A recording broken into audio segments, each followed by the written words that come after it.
मात की जय। ओम जय अम्बे मैया, ओम जय अम्बे मैया, वंदन करिए कमरे, वंदन करिए कमरे, हार करो नैया। ओम जय अम्बे मैया, दूर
स्वस्ति श्री गणेशाय नमः।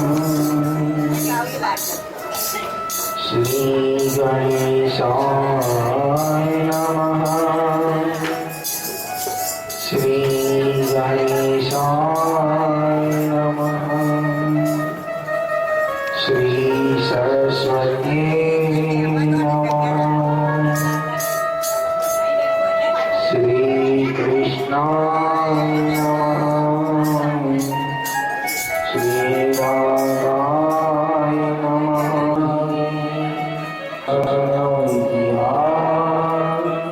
तुम सेवक रघुनाथ के, मैं तुम चरणों को असत्यो माहेति मां परम सत्ये त्वया, पुनः अन्नारेति मां परम तेजे त्वया, महामृत्युमाति अमृत सनिधिमां तुलैया, तुइनो चुतो तुझ दर्शन दान लैया।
श्री बहुचर ओम नमः पार्वती पतये। महिषासुर मर्दनी कहेवाया।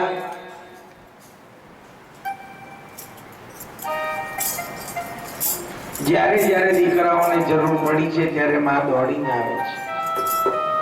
અને ગઈકાલે મેં કથાની અંદર માં વિશે થોડીક વાત કરી હતી, તો થોડીક જ વાત હતી।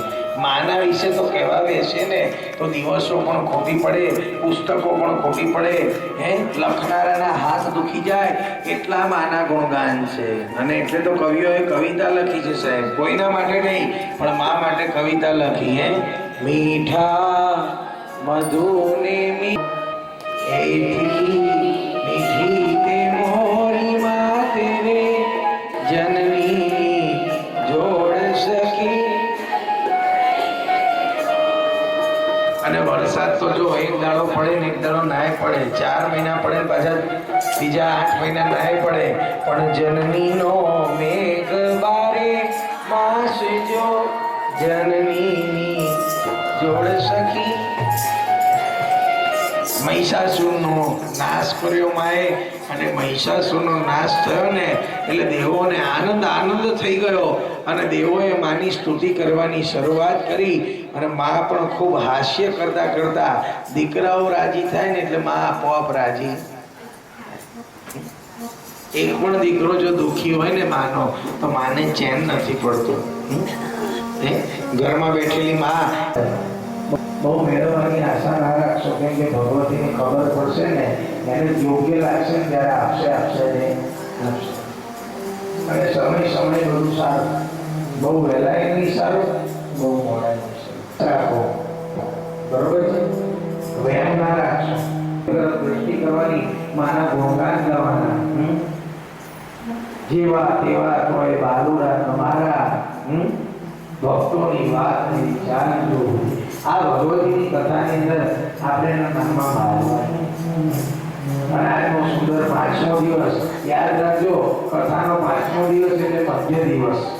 આજની કથામાં જે કોઈ આવે ને એને નવે નવા